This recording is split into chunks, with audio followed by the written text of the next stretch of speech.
नमस्कार बच्चों। तो जो भी बच्चे इस साल 12th बोर्ड एग्ज़ाम की तैयारी कर रहे हैं, तो मैं उन सबसे कहना चाहता हूँ कि आपको अपनी जो हिंदी है उस पर फोकस ज़रूर करना चाहिए। आपको ज़्यादा नहीं पढ़ना है, रोज़ाना आपको केवल 30 मिनट ही हिंदी को पढ़ना है। पर इसको पढ़ना इसलिए भी है, देखो जब आपके जो कोर सब्जेक्ट हैं जैसे मैथ, फिजिक्स, केमिस्ट्री या इंग्लिश, ये सारे सब्जेक्ट ऐसे हैं जिनमें हमारे नंबर लाने के लिए हमें बहुत मेहनत करनी पड़ेगी, तब जाके हमारे नंबर इन सब्जेक्ट्स में आएंगे। लेकिन मुझे आप ये बताओ, जैसे कि आपकी 5 नंबर पे 1% बनती है, क्या ये जो परसेंट बनती है वो कहाँ कहीं पे ऐसा बताती है कि ये हमारी मैथ से बनी है या फिजिक्स से बनी है या केमिस्ट्री से बनी है? आपके जो टोटल अंक आएंगे उन्हीं से परसेंटेज बनने वाली है। उन टोटल अंकों को बढ़ाने के लिए हमें हिंदी पे फोकस जरूर करना चाहिए, क्योंकि हिंदी एक ऐसा सब्जेक्ट होता है जिसमें हम 100 में से 100 अंक लेके आ सकते हैं, अगर हम अभी से आज से भी डेली केवल आधा घंटा पढ़ना है। किस तरह पढ़ना है वो सारी चीजें मैं इसमें बताऊंगा। पूरा कंप्लीट रोड मैप है, एक एक दिन का मैंने डे बाई डे बताया आपको कि हर दिन आपको क्या करना है, कितनी कितनी चीज़ें पढ़नी है, जिससे कि आपका पूरा कंप्लीट सिलेबस कवर हो जाएगा, आपके अनसॉल्व पेपर हो जाएंगे, आपका रिवीजन हो जाएगा, जो कुछ आप सोच सकते हो वो सारी चीज़ें हो जाएंगी मात्र 30 मिनट पढ़ने से। अगर आप हिंदी को 30 मिनट रोजाना पढ़ते रहे टाइम निकाल के, तो हिंदी आपका स्कोर बहुत अच्छा बनाएगी। ठीक है, आपको क्या करना है, वीडियो को एंड तक देखना है। ऐसा है, देखो मैं इसलिए कह रहा हूँ कि वीडियो को देखते देखते हो सकता है कि आपको इसका कुछ हिस्सा बोरिंग लगेगा, लेकिन वो हिस्सा भी आपको देखना है और जरूरत पड़ने पे उस चीज को नोट भी करना है। अगर नोट कर लोगे सारी चीजें तो आपके पास पूरा का पूरा खाका बन के तैयार रहेगा। दूसरा काम ये कर सकते हो कि जब भी आप पढ़ने बैठो तो इस वीडियो को आप सेव करके रख लो, और सेव करके रखने के बाद जब भी आप पढ़ने बैठो दोबारा इसमें से देख सकते हो कि कैसे पढ़ना है। आप पूरा देखोगे तो आपको समझ में आ जाएगा कि मैं ऐसा क्यों कह रहा हूँ कि क्या पढ़ना है। ठीक है, रोजाना 30 मिनट पढ़ना है, ज्यादा पढ़ना ही नहीं, मैं यही बता चुका हूँ। आपके गारंटीड, अगर आपको जितना मैं बता रहा हूँ उतना उसी हिसाब से पढ़ते गए तो आपके 99 मार्क्स आ जाएंगे। और इसमें जो हैंड राइटिंग है आपकी वो सबसे इम्पोर्टेंट रोल प्ले करेगी। सबसे बेहतर जो तरीका है हिंदी में अंक लाने का वो यही है कि हम अपनी हैंड राइटिंग जरूर सुधार लें। ठीक है, तो शुरू करते हैं बिना देरी के। अगर आप चैनल पर नए हैं तो चैनल को सब्सक्राइब कर लेना। देखो पहले दिन आपको क्या पढ़ना है, डे बाई डे मैंने इस तरह से आपको बताया है। तो पहले दिन आपको वासुदेव शरण अग्रवाल, जो हमारा गद्य पोर्शन है उसमें पहला चैप्टर है राष्ट्र का स्वरूप, उसके जो लेखक हैं वो है वासुदेव शरण अग्रवाल, उनका जीवन परिचय पढ़ना है। और इसके साथ साथ व्याकरण का एक पोर्शन है शब्दों के सूक्ष्म अंतर, तो आपको 5 सूक्ष्म अंतर पढ़ने हैं शब्दों के। ठीक है, डे 1 में आपको इतना ही करना है 30 मिनट के अंदर, वो ये काम बहुत ही इजीली आप कर पाओगे। देखो इसमें साथ साथ आपको करना ये है कि आप हर सब्जेक्ट के शॉर्ट नोट्स जरूर बनाएं। जैसे जब भी आप पढ़ने बैठे हो वासुदेव शरण अग्रवाल का जीवन परिचय जब आप पढ़ोगे तो इसमें देखो उनके जन्म का स्थान होगा, जन्म तिथि होगी, माता का नाम होगा, पिता का नाम होगा, इन्होंने क्या क्या काम किए हैं, कहाँ से पढ़ाई की है, तो उनको एक एक अक्षर को उठा उठा के आपको एक शॉर्ट नोट्स तैयार कर लेना है। 8-10 लाइन में पूरा का पूरा जीवन परिचय, उनकी कृतियाँ क्या क्या हैं, हर इंपॉर्टेंट चीज उसमें शामिल कर ली, तो वो पूरा का पूरा लंबा सा पैराग्राफ जो होता है वो आपको नहीं पढ़ना पड़ेगा। बाद में दोबारा में जब हम रिवाइज करेंगे तो हम इंपॉर्टेंट चीजों को डिस्कस कर लेंगे। और जब हम बहुत सारे जीवन परिचय पढ़ लेते हैं तो हमें पता चलता है कि लगभग सारे जीवन परिचय के जो पैटर्न है वो लगभग सेम है, एज इट इज है, तो लिखने में बनाने में आसानी होती है। ठीक है, दूसरे दिन आपको पढ़ना है राष्ट्र का स्वरूप के जो गद्यांशों पर आधारित प्रश्न आते हैं, और साथ में शब्दों के सूक्ष्म अंतर आपको 10 याद करने हैं। तीसरे दिन में आपका राष्ट्र का स्वरूप वही गद्यांशों पर आधारित प्रश्न और शब्दों के 10 सूक्ष्म अंतर आपको याद करने हैं। जब तीसरा दिन हो जाएगा तो आपका पहला चैप्टर कंप्लीट हो जाएगा। अगला हम पढ़ेंगे कन्हैया लाल मिश्र का जीवन परिचय याद करेंगे चौथे दिन, और 5 शब्दों के सूक्ष्म अंतर। रॉबर्ट नर्सिंग होम के गद्यांश पढ़ेंगे जो कन्हैया लाल मिश्र ने लिखे, और 10 शब्दों के सूक्ष्म अंतर साथ में जरूर पढ़ेंगे। रॉबर्ट नर्सिंग होम के गद्यांश सारे पढ़ लेंगे और शब्दों के 10 सूक्ष्म अंतर। ठीक है, ऐसे दूसरा चैप्टर कंप्लीट होने के बाद अगला आचार्य हजारी प्रसाद द्विवेदी जी का जीवन परिचय याद करना है और 5 शब्दों के सूक्ष्म अंतर याद करने हैं। और इनके द्वारा लिखा हुआ है अशोक के फूल, उसके गद्यांश पढ़ेंगे 2 दिन के अंदर, और 10-10 शब्दों के सूक्ष्म अंतर भी पढ़ेंगे। ठीक है, फिर आता है भाषा और आधुनिकता, चौथा चैप्टर है। अब देखो इसमें मैंने जीवन परिचय याद करने के लिए नहीं कहा, भाषा और आधुनिकता का जो भी लेखक है उनका, क्योंकि आपको पहले जो 3 है वो जीवन परिचय अगर आपने याद कर लिए हैं तो इसके जीवन परिचय को याद करने की कोई ज़रूरत नहीं है, केवल आप गद्यांश पढ़ लें और शब्दों के सूक्ष्म अंतर। ठीक है, ऐसे ही दूसरे दिन आप फॉलो करेंगे यही सेम चीज़। फिर 12वें दिन हम निंदा रस जो चैप्टर 5 है हमारा उसको पढ़ेंगे और शब्दों के सूक्ष्म अंतर, इसका भी जीवन परिचय आपको याद नहीं करना है। इसमें भी निंदा रस के गद्यांश और उनके सूक्ष्म अंतर आप डिवाइडेड देखते जाएं, आप लिख भी सकते हैं। ठीक है, और 14वें दिन हम डॉक्टर एपीजे अब्दुल कलाम का जीवन परिचय याद करेंगे। और डॉक्टर एपीजे अब्दुल कलाम का जीवन परिचय मैंने इसलिए भी चुना है कि अगर आप इसे पढ़ेंगे तो आपको थोड़ी प्रेरणा भी मिलेगी इसको पढ़ने से। ठीक है, तो इसे हम याद कर लेंगे। और साथ में इन्होंने लिखा है तेजस्वी मन की संपीड़ित अंश, इसके गद्यांश पढ़ेंगे 2 दिन के अंदर, और साथ में शब्दों के सूक्ष्म अंतर रोजाना चलते रहेंगे। ठीक है, इस तरह से हम पूरी अपनी जो गद्य है उसको पूरा कर लेंगे। उसके बाद आगे बढ़ेंगे 17वें दिन में, यानी कि आपकी 16 दिनों में सारी चीजें कंप्लीट होगी गद्यांश वाली, और हमने ये भी पढ़ लिया कि शब्दों के सूक्ष्म अंतर क्या क्या होते हैं। 17वें दिन आपको हिंदी साहित्य का इतिहास एवं विकास पढ़ना है। देखो, हिंदी साहित्य के इतिहास और विकास में क्या होता है, कवियों के नाम होते हैं, उनकी जन्म तिथियां होती हैं, ठीक है, युगों के नाम होते हैं, किस युग का कौन सा कवि है।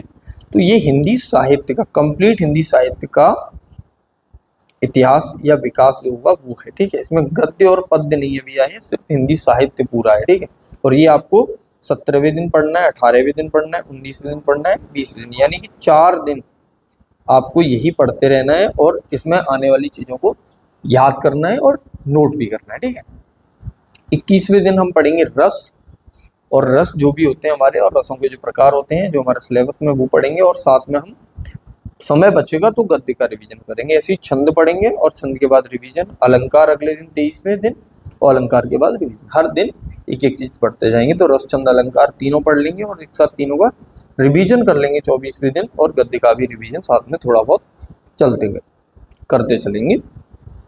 फिर आता है 25वां दिन। 25वें दिन आपको गद्य का रिवीजन करना है। अगर कुछ भी ऐसा है जो चीज़ आपको लग रहा है कि थोड़ा मुझे अच्छे से नहीं पढ़ पाया है या कुछ छूट गया है, ठीक है, तो उस चीज़ को आप रिवाइज कर लेंगे।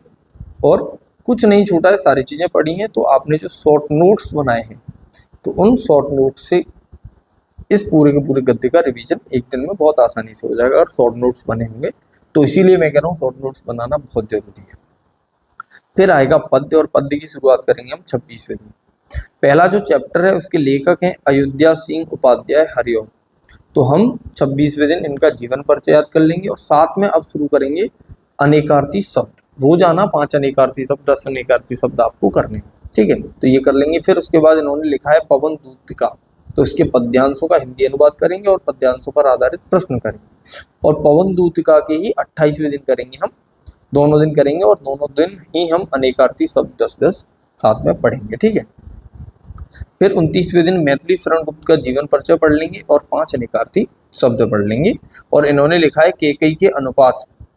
ठीक है, तो केकई के अनुपातों पर आधारित जो गद्यांश दिए गए हैं, जो पद्यांश दिए गए हैं उन्हें हम पढ़ेंगे, उनका हिंदी अनुवाद करेंगे और उन पर आधारित प्रश्न कर लेंगे। 2 दिन में बहुत इजीली ये चीज हो जाएगी। ठीक है, इसके बाद इसी में ही एक और चैप्टर है गीत, जो हमारा केकई के अनुपात है, केकई के अनुपात के साथ ही दिया है गीत।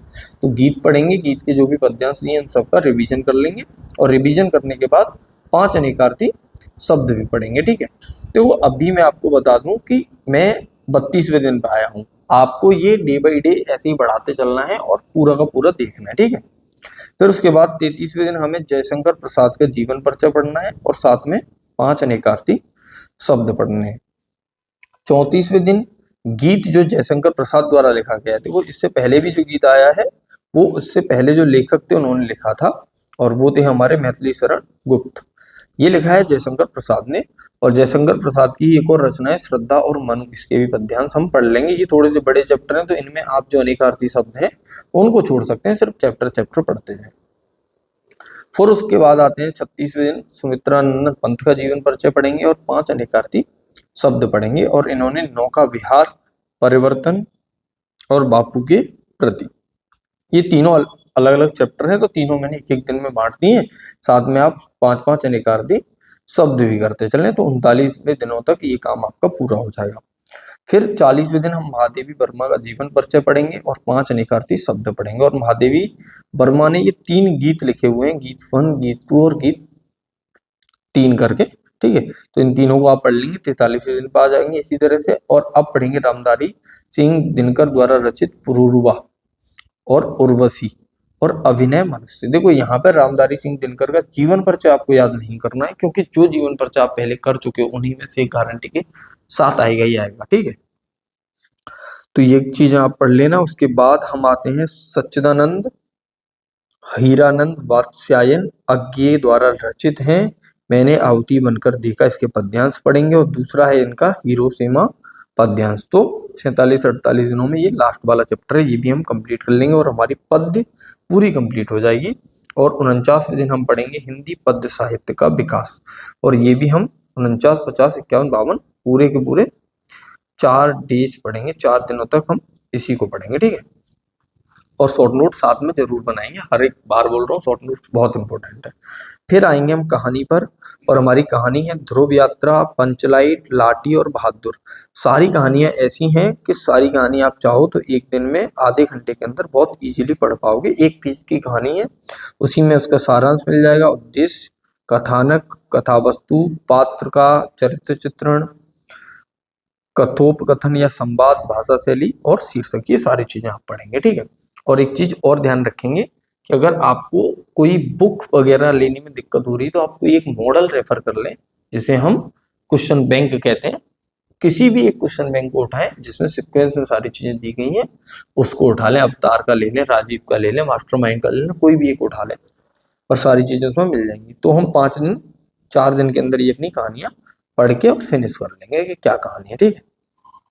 फिर 57वें दिन पे आ जाएंगे, उस समय हम पढ़ेंगे लोकोक्ति एवं मुहावरे, और 58वें दिन भी सेम लोकोक्ति एवं मुहावरे पढ़ लेंगे। जितने भी हमसे पढ़े जाएंगे उनके हिंदी अनुवाद होंगे, ठीक है। साथ में अगर आपको ये याद नहीं रखते हैं तो याद करने के लिए आप ये कर सकते हो कि इन्हें डिवाइड कर लें, और जो हम साथ में पिछला रिवाइज जो करना है 2 दिन के अंदर, ये मैंने पिछला रिवाइज करने के लिए दिया है, उन दिनों पे भी आप लोकोक्ति एवं मुहावरे भी पढ़ें और साथ में रिवाइज भी करते हैं, दोनों काम करें, ठीक है। फिर आता है खंड काव्य। देखो जो खंड काव्य होता है ये जिले के आधार पे आता है। जैसे जिस जिले में आप रह रहे हैं, उस जिले से, जिस जिले से आपने फॉर्म भरा है अपना यूपी बोर्ड का, उसी जिले के आधार पे आपका खंड काव्य आएगा। अगर आप आगरा में रह रहे हैं तो आगरा के लिए होता है त्यागपति। तो इसमें बहुत सारे क्वेश्चन दिए होते हैं कि स्वपठित खंड काव्य के आधार पर किसी एक खंड काव्य के एक प्रश्न का उत्तर देना है, तो आपको एक ही प्रश्न का उत्तर देना है। तो उसमें से जो आपकी डिस्ट्रिक्ट के हिसाब से हो केवल उसी को पढ़े। आगरा के लिए त्यागपति है, मैं आगरा का रहने वाला हूँ तो मैं आपको आगरा के हिसाब से बता रहा हूँ। बहुत सारे हैं, जितने भी हैं उन सब पे, जैसे किसी भी मॉडल को आप उठाओगे जिस पे सारे जिले लिखे होते हैं कि किस जिले में कौन सा है, तो उसी के आधार पर आप अपने खंड काव्य को पढ़ें और 3 दिन के अंदर किसी भी खंड काव्य को आप पढ़ोगे, कोई भी खंड काव्य आपके सिलेबस में हो, इजीली आप कवर कर लोगे सारी चीजें, सारे क्वेश्चन, ठीक है। फिर 64वें दिन पे हम पहुंच जाएंगे अपनी संस्कृत पे, और संस्कृत में आता है हमारा हिंदी अनुवाद। जो भी पेपर में पूछा जाता है वो हिंदी अनुवाद पूछा जाता है। तो आपको क्या करना है, संस्कृत के एक एक चैप्टर करके रोजाना एक का हिंदी अनुवाद पढ़ लेना है। अगर आपको हिंदी अनुवाद करने में समस्या आती है तो हमारे चैनल पर इसकी पूरी प्लेलिस्ट डली हुई है, संस्कृत के सारे चैप्टर डले हुए हैं, तो आप उनको चैप्टरों को देखकर इनके हिंदी अनुवाद पढ़ सकते हैं। और आप देखेंगे कि हिंदी अनुवाद करने में आधे घंटे का भी समय नहीं लगेगा अगर एक को पढ़ोगे आप तो, ठीक है। तो एक एक करके, जैसे भोजस्योदार्यम, इसका हिंदी अनुवाद पढ़ेंगे, ठीक है। साथ में इसके पढ़ना स्टार्ट करेंगे अनेक वाक्यों के लिए एक शब्द, 5 याद करेंगे।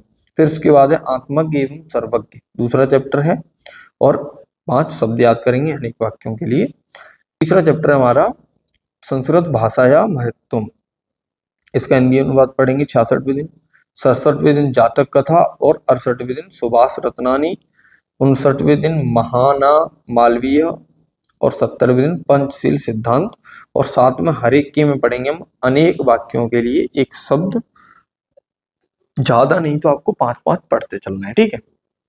इतना आप कर लोगे, आपकी संस्कृत कंप्लीट हो चुकी होगी। और देखो ये जो चैप्टर है इनमें से हम एक आध चैप्टर को छोड़ भी सकते हैं, क्योंकि इतने ज्यादा चैप्टर हमें पढ़ने की कोई आवश्यकता नहीं है। जैसे मान लो लास्ट का चैप्टर छोड़ दिया या सेकंड लास्ट छोड़ दिया, कोई भी जो आपको कठिन लगता हो उस चैप्टर को छोड़ सकते हो, ठीक है। फिर आ जाएंगे हम 71वें दिन पर, उसमें पढ़ेंगे हम अनेक वाक्यों के लिए एक शब्द जो पढ़ते आ रहे थे उसको पूरा कंप्लीट रिवाइज कर लेंगे, और नए कुछ पढ़ने हैं तो वो भी पढ़ लेंगे। ठीक है, इसे फिनिश कर देंगे। 72वें दिन हम पढ़ेंगे वाक्यों में त्रुटि मार्जन, और उसके कुछ नियम होते हैं, तो पहले दिन आप नियम ही पढ़ लें और दूसरे दिन से आप करें जो भी प्रैक्टिस। प्रैक्टिस का मतलब है कि जिस भी क्वेश्चन बैंक से आप पढ़ रहे होंगे उसमें बहुत सारे पिछले साल में आए हुए वाक्य दिए होंगे, तो उनको करके आप देखेंगे तो आपको ये पता चल जाएगा कि हमें त्रुटियां किस तरह से ढूंढनी है इसके अंदर। ठीक है, तो 75वें दिन तक ये आपका त्रुटि मार्जन हो जाएगा। उसके बाद आएगा निबंध लेखन। अब निबंध लेखन में निबंध लेखन किस तरह करना चाहिए वो पढ़ना है। फिर उसके बाद कोई एक निबंध पढ़ लेना है पहले दिन, और उस निबंध की जो हेडिंग है उन्हें अपने शॉर्ट नोट्स में शामिल कर लेना है, क्योंकि हेडिंग याद आ जाएंगी हमें तो हम सारी चीजें इजीली कर पाएंगे।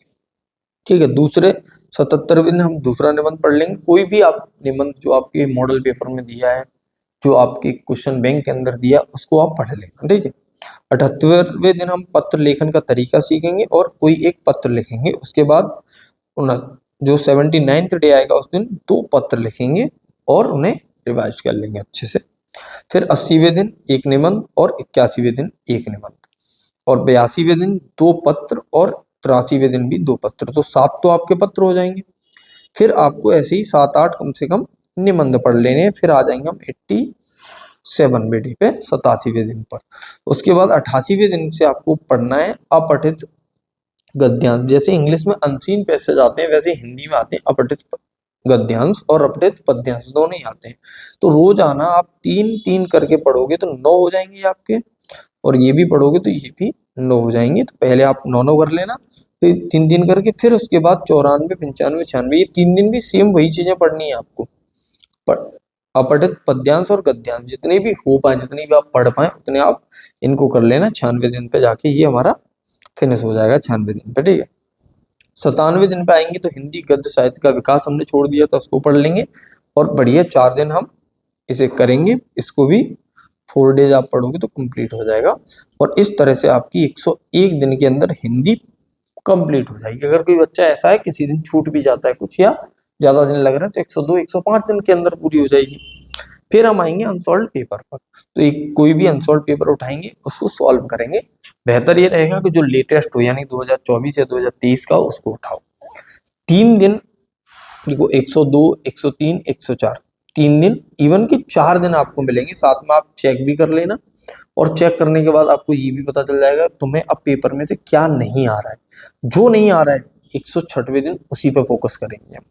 फिर 107वें दिन फिर अनसॉल्व पेपर लगाएंगे, 3 दिन के अंदर वो पूरा हो जाएगा। चौथे दिन चेक करेंगे कि क्या नहीं आ रहा है, और 5वें दिन फिर से 111वें दिन वापस, कि जो चेक करके हमने देखा क्या नहीं आ रहा है उसे पढ़ेंगे। फिर हम तीसरा भी अनसॉल्व पेपर लगाएंगे, और 3 अनसॉल्व पेपर अगर आपने लगा लिए तो हिंदी के लिए पर्याप्त है।